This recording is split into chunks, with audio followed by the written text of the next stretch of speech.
My mother left the children at my doorstep because I moved out from her, so I called the police. I am Ethan, a 22-year-old, and I left my parents' home when I turned 20 because living there was unbearable. They constantly favored my younger siblings, used me as unpaid help, and acted like everything I had was theirs, too.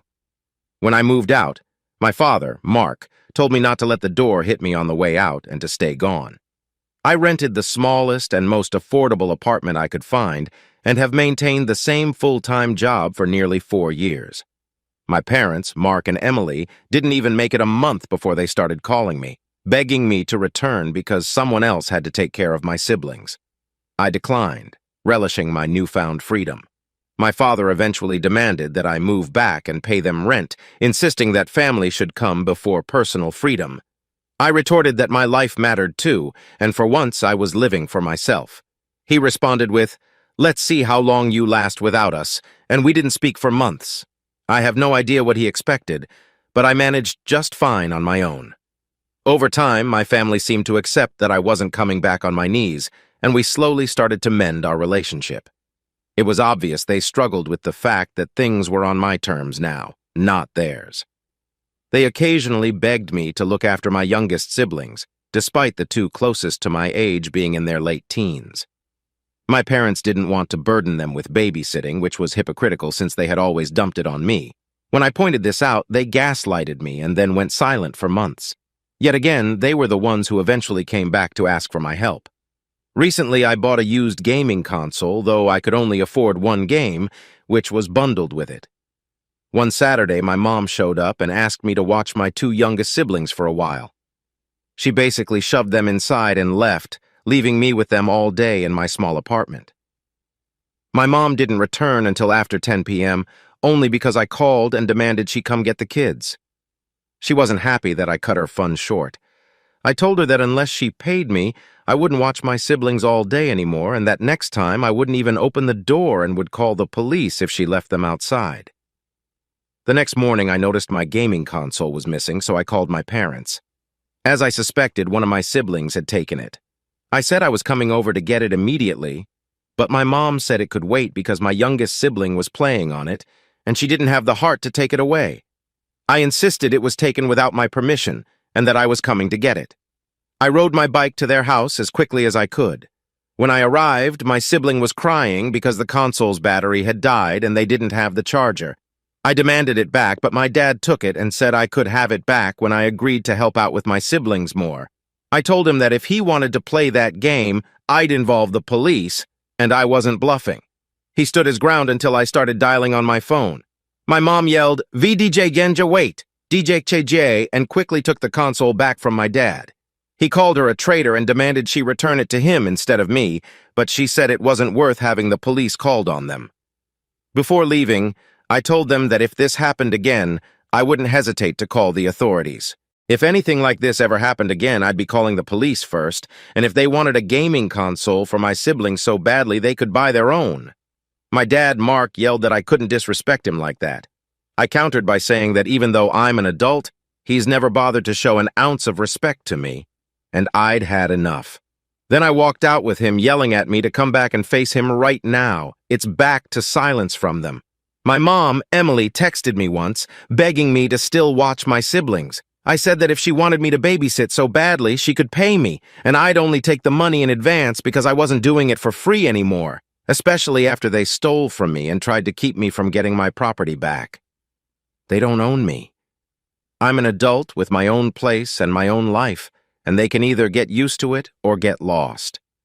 It's been over a week since that text conversation, and none of them have talked to me again, which is fine. They can deal with their own messes. Update. Wow, I can't believe I forgot about this account for nearly a year, but I was watching Reddit videos online and randomly saw my original post, and I realized I had totally forgotten to make an update. So I've come back to give one. There will be police involvement and some mild brawling towards the end. I don't know if that qualifies as a trigger warning, but I just figured I'd mention it. As some know, I previously posted about my parents refusing to give back my Nintendo Switch when one of my siblings stole it, and many commenters had a lot to say about the nonsense my parents were doing and suggested calling the police or CPS if my parents ever dumped my youngest siblings off at my door without asking again. Well, I waited and waited, but there was no contact between us for around 3 months since the last time my mom called, and I refused to watch my siblings without being paid. Then it finally happened. My parents called me out of the blue, wanting me to babysit, and they acted like the prior incident with the Switch never happened. I told them I was not going to babysit unless they paid me, and it had to be a day that I had off work. My schedule had also shifted, so I no longer had Saturdays off. I actually asked my boss for that, since Saturdays were the days they asked me to babysit the most. Plus, picking up an extra shift was better for me financially. My dad got furious as usual and said that I needed to man up and help out. So I pointed out that he needs to stop acting like he has control over me, and that technically, I'm manning up for myself and my own life, just like he always claimed he did at my age. Yet he always worked Saturdays and put a ton of his responsibilities on me, so he could forget about it as far as I was concerned. He started yelling violently into the phone, and my mom took it away from him. I said I could only babysit on Sundays because that's my only day off, and I would only do it if they paid me $40 and included prepackaged lunches, dinners, and snacks for my siblings. I wasn't going to waste my money providing food for them. That's not my job. And if they took anything from me, like when my Switch was stolen last time, I would get the police involved to get it back. I saved the receipt when I bought it and documented the serial numbers, so I'd have no problem proving to the police that it's mine. My mom's angry side kicked in, and she started swearing like a sailor who just broke a tooth at me. I let her have her rant while pretty much ignoring the phone until she realized I wasn't responding and started demanding I say something. So I said that she and my dad had my conditions Sundays only, $40, and prepackaged food, or they could forget about it. There was a moment of stunned silence on the other end of the line. There was silence on the line, and then my mom went off on me again, saying that my younger siblings, who are 13 and 16, had to step up to help because I wasn't around anymore and they needed a break. I laughed and said, "Oh, like how you guys gave me breaks. Like never." My mom tried to argue that it was different because I was the oldest child. I told her it wasn't different at all. They had parentified me and I missed out on a lot of my childhood because of it. Now I'm living my own life without them, and it's hypocritical of them to act like I should step up again when I'm no longer living there. They have 2 teenagers in the house who can do everything I used to do. My mom shifted into victim mode, saying that my teenage siblings were rebelling and not listening to them. I told her that their problems weren't my problem. They needed to find alternative childcare because I was too busy living my life. My dad got back on the phone and started yelling at me some more. I just laughed at him and said he was just blowing hot air and wasn't really saying anything. My mom took the phone back and pleaded with me one more time. I reiterated, "Sundays only with prepackaged food and $50, and I wouldn't hesitate to call the police if any threats were made or any of my stuff got stolen." I heard my parents start loudly yelling back and forth at each other over what to do, so I said they could work it out and get back to me later. Then I hung up. It was back to radio silence for a while. Then one Saturday morning a few weeks later, I was getting ready for work when there was a sudden, loud, and fast knock at my door, the kind where you know they're doing it with both hands. My mom's done that for years as her knocking trademark to let me know she was there, and she knows I know the sound of it very well. The knocking was followed by what sounded like someone loudly running down the corridor. I listened through the door and could hear my 2 youngest siblings bickering with each other and tapping on the door themselves. My mother had just left them outside the door and ran. Because of all the warnings I got in my last post, I had a simple plan for this. I just opened my window, climbed out, and walked away. My apartment is at ground level, and I can climb out of the window easily by just pulling the screen out. I called one of my neighbors who lives a few doors down. She's a sweet old lady who likes kids, and I gave her the rundown. She's known about my situation with my narcissistic parents for a while now, and called the police for me to tell them that there were 2 kids left abandoned in the hall after their mother pounded on a door and took off. Suffice it to say, the police came and picked up my siblings. My parents called me later and were furious. I pretended to be clueless and asked what they were so mad about. My mom fully admitted that she left my two youngest siblings at my door for me to babysit and then ran. I asked if she just left them there without anyone answering the door, explaining that I was already out since I had to work on Saturdays. My mom got really quiet for a few seconds, then yelled, "How the hell was I supposed to know that?" I countered that this was all her fault, and that she literally abandoned her kids at my door in the hopes that maybe I was home on a day I'd already told her several times I worked. She was trying to force me to skip a shift by giving me no choice but to watch them. She started making excuses, but I told her what she did was inexcusable and immature. She ended up crying, and I just let that go on for a while before asking if she was done yet. She went back into angry mode and continued to yell. She yelled at me that the police were charging her with child abandonment. I said that wasn't really my fault, since she left the kids in the hall. Then I mentioned I would have called the police on her as well if I were home, and she refused to come back for the kids because I had told them before that I work Saturdays now, so I refused to be trapped into babysitting anymore. The rest of the call was more pointless bickering on her end and didn't really go anywhere. My mom somehow ended up getting off with just a slap on the wrist and a fine because she convinced the cops that she honestly thought I was home, or so my next sibling said when he texted me. I don't know how much the fine was, but the fact that she had to pay one should make her think twice about just leaving kids at my door and running off again.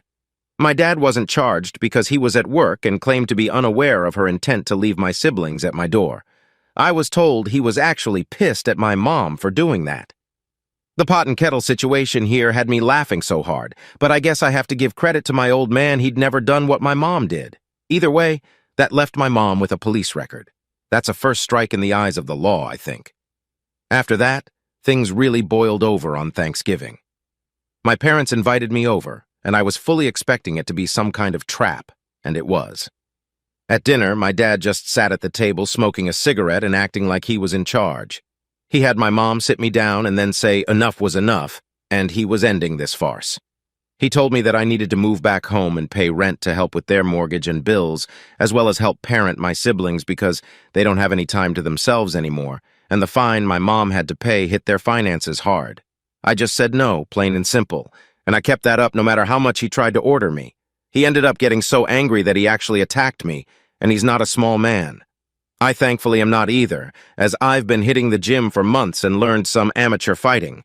I had my steel-toed boots on as well, so I gave him a swift kick in the balls when he came at me, then punched him hard enough in the face that he was down on the floor in an instant. He landed with quite a thud, and even threw up because of the pain while clutching his groin. Then I told my parents that I had my phone recording in my pocket the whole time, and I could easily prove he attacked me first. My dad told me to get out of his house and never come back, and I obliged, but not before taking a turkey leg off the platter and riding home with it to eat. Since then, only my siblings have called or texted me. They said that I'd walked out like a boss, and there are now running jokes in the house about Dad's poor balls. I spent Christmas with a friend's family, and I've got a standing invite to come back for other holidays. Update: my mom was pregnant, and my parents blamed me for losing the baby. Well, now I know why my parents tried to force me to move back in on Thanksgiving. My mom was pregnant with child number 6, and I only recently found out. To start things off, one of my siblings found my Reddit account not too long after my last post, and they showed it to our parents, who in turn showed up at my apartment screaming at me about how I had set them up to get my mom arrested and made the world think they were bad parents. Well, they are. I called them out while standing in my doorway about all the stuff they've done, right down to leaving my siblings at my door on a day they knew I worked. That's bad parenting any way you look at it. It didn't really matter that I set them up because I would have otherwise called the police on Mom anyway when she left the kids at my door, and in the end, it would have made no difference. My dad looked like he was ready to raise a fist to me, and I said that action alone proves me right that they are terrible parents. Then he stated that if he tried to hit me, it would turn out like last time, and I don't think his balls could take another hit from my boots. And yes, I was wearing them. Dad seemed to wince and clench his legs together at the thought of what I did to him last time, so he ended up leaving and dragging my mom out by the hand. He yelled back before leaving the hallway that he expected me to pay them back for the fine they had to pay for child abandonment, since it was all my fault. I told them to off and that I didn't owe them anything. They didn't say anything back. It was just recently that I got some very bad news. My mom had been about 7 months pregnant, and she lost the baby after a bad fall at home when she slipped on wet porch steps and landed face down in gravel. Honestly, I couldn't tell she'd been pregnant at all the time I saw her prior to that. She's a bit on the heavier side, and she has always been clumsy, but not fat just enough that you really couldn't tell if she was pregnant or not. It is sad, and this was her first miscarriage, so she really wanted someone to blame, and that someone had to be me in her eyes, because I destroyed the family by not helping and by costing them so much money. She and Dad showed up at my apartment again with her on crutches, just to say it was all my fault she lost the baby, because I refused to come home and help when they needed me. It turned into a pretty big argument where I called them out on how they were just looking for free childcare and looking to blame me for something that's not my fault. It's not my fault they got pregnant again when Mom was 45 years old, and it's not my fault it happened anyway. Blame it on the rotten old porch Dad was too cheap to ever fix or replace. Well, my father laid his hands on me again when I said that, and I got a sharp right hook from him. Then I ended up kicking his ass one more time. I've never really stopped working out at the gym, and I'm even stronger than I was when I took him down last Thanksgiving. He didn't stand a chance. I blanked out in a rage and ended up breaking his nose and knocking out both of his front teeth before my mom's screaming made me stop. The police were called, and I was put in cuffs while my father had to be taken to the hospital. Thankfully, the hallways in my apartment complex have CCTV, and I had my phone camera going behind me in my apartment as well, so I started recording when my parents knocked. The footage easily showed that my father attacked me first, and I defended myself. I'm essentially in the clear, as it was labeled self-defense, but now my parents are wanting to sue me for my dad's medical bills and the fine they had to previously pay. Dad can't go to work for some time due to the beating I gave him. He's in a neck brace with a broken nose, a black eye, 2 lost teeth, and who knows what else. His beard also had to be shaved off, which he's very unhappy about. He was already pretty much dead to me even before this, so I guess this makes him double dead to me. What little power he ever thought he had as my father is gone. I'm physically much stronger than him, and soon I'll be starting a new job that pays way better thanks to all my hard work these past few months. Maybe with a few years of saving, I'll get a much better place to live. My eldest sibling called me to say I was their hero for beating the crap out of Dad and that they were planning on leaving just like I did when they turned 19. But it was my next sibling after them who found my Reddit posts after hearing about them on YouTube, and that led to my parents finding out because my mom overheard them talking about it and made them show my post to her. They said she was enraged and started breaking things.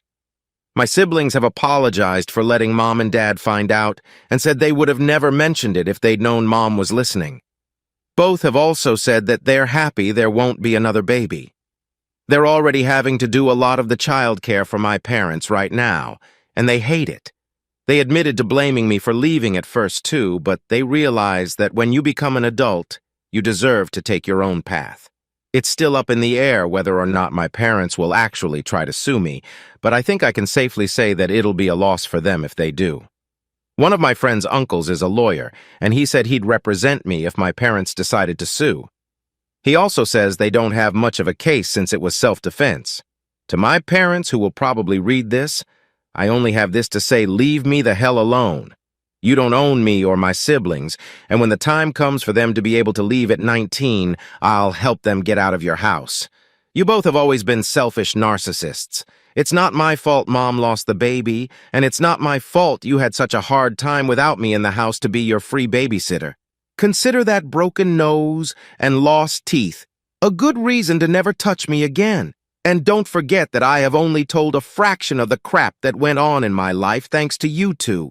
If I wanted to, I could post story after story of the things that happened in my childhood, but that wouldn't bring me satisfaction. So please, leave me alone. P.S. I wasn't going to mention it before, but yes, my mom did have to give birth to a dead baby in the hospital. My siblings told me Mom came home with a small urn that she keeps in the bedroom, and my parents held a private funeral between themselves. They pretty much just left with the urn for a few hours and came back drunk. I've asked my siblings for more details, and my mom was in the hospital for nearly 6 days with whatever injury she had from the fall. Someone here questioned if she was pushed. Now I'm questioning that myself. But the best explanation I could get is that Mom slipped and fell off the porch while in a hurry to leave somewhere. I've heard of people getting hurt worse in stupider ways. I also looked into the cremation thing, and it said it would take 8 to 12 days to get the ashes, so that means the urn they came home with was empty then. I'm so confused. But then again, the funeral thing my parents did was several days after my mom got out of the hospital, and my parents kept that urn in the bedroom until the day of their little funeral. I guess they could have gotten the ashes then. It might explain why they came home drunk, but this situation is so weird and twisted that questioning it further is making my brain hurt. Update. It feels weird to post again so soon. In my last post, I mentioned that my mom miscarried in her recent pregnancy after a bad fall. Something didn't feel right about the information I got after all the comments I received about it, so I decided the only way I was going to get the truth was to go straight to the source. So I went to see my parents on Sunday. They were both home and resting, and they both looked like hell, too. My mom, aside from needing crutches to walk more than a few steps, looked visibly worn out. A few feet from the door, my mom had a lot of marks and bandages all over her face from that fall she took. And my dad, well, just see his description after the beating I gave him in my last post to know how he looked. My parents were beyond shocked when I showed up, and I demanded to know if there ever really was a baby or if it was all just some half-assed plan to guilt me into coming home. My dad said I had a lot of nerve showing up and just letting myself in after what happened, but my mom broke down in sobs and said she really had been pregnant. She lurched into the bedroom and retrieved a small but kind of ornate-looking urn, and it had ashes inside it. I even checked to see if they looked or smelled like ashes from cigarettes, a barbecue, or something, but they didn't smell anything like that. In fact, I barely smelled anything at all. I asked why they brought home the urn, claiming the ashes were in it before I checked online, and it said it takes at least 8 to 12 days to get the ashes back, and Mom was in the hospital for no more than 6 days. My mom said they bought the urn online and expected to get the baby's ashes back when they went to the crematorium, and they were really upset that they couldn't bring the baby home yet. So they just waited until they could get the ashes a few days later and then went out to get drunk. Mom claimed the crematorium did things a little quicker because she begged them. There were genuine tears in her eyes. I've seen her crocodile tears many times, but this didn't look like that. I got more information about what happened and how my mom fell. She was running late to see her doctor, an OB-GYN or whatever they call them. Mom explained that she overslept while taking a nap and was trying to hurry out to make her appointment. Then she slipped on a toy while trying to get down the steps. The guardrails for the porch had rotted and broken off like 3 years ago, and Dad never fixed or replaced them, so my mom had nothing to grab onto in order to stop her.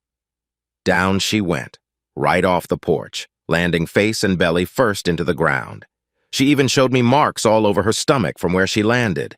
She told me the baby would have been another boy. I've got 2 brothers and 2 sisters, and there would have been 1 more brother. Then Mom told me that a doctor warned her against ever trying to have another baby because her body might not be able to handle it again due to her age and prior injuries. I kind of figured that was the case after some people messaged me about it, but it didn't make it any easier to hear in person. Finally, I asked the big question: why did she blame me? Mom started to say that the day they showed up at my apartment was just really, really bad or something like that, but Dad finally spoke up and interrupted her. He yelled that it's because it's all my fault. If I'd done like he said and moved back home at Thanksgiving, then I would have been there to help, and now a baby is dead because of me. I yelled at him, saying that if he'd actually bothered to fix the damn porch, then Mom might not have ever fallen, and that's on him. Plus, he didn't even bother to tell me Mom was pregnant back at Thanksgiving, not that it would have changed anything. We continued yelling at each other, and rather than siding with anyone, my mom just left the room crying. My dad looked like a lit match from how red he was, and he brandished his old hunting knife at me while yelling to get out of his house. As I was leaving, he said I was no longer his son. I told him that I hadn't seen him as a father in years because he was always a terrible dad. But before I went out the door, I said to him that I'd be filing for a restraining order, and if he ever lays a hand on my siblings like he tried to do with me, then next time he'll be dealing with the police. Lose more than a couple of teeth, and I won't hesitate to call the police or CPS if he tries the same crap with my siblings as he did with me. He yelled plenty of insults at me from the front door like, "You son of a," I said back that was an insult to Mom. And he got red in the face again. Then I gave him a one-finger salute before riding away on my mountain bike. So yeah, I guess that's as good of an answer as I have for anyone. If this isn't the truth, then I don't know what is. But does it matter anymore? I'm filing for a restraining order as soon as I can, and I'll be looking to move apartments after I start bringing in money from my new job. I don't know if I'll feel like updating again after this. I'm just going to be depressed remembering all this, so I think I may be done here unless my parents decide to do something bad to my siblings. Hopefully I've gotten my point across to them. I've already beaten Dad up twice, and he still looked somewhat afraid of me while clutching that knife. It felt like he was looking at a monster. Maybe I am in his eyes, but if my being a monster to him means he never hurts my siblings, then that's fine. He'll be the monster.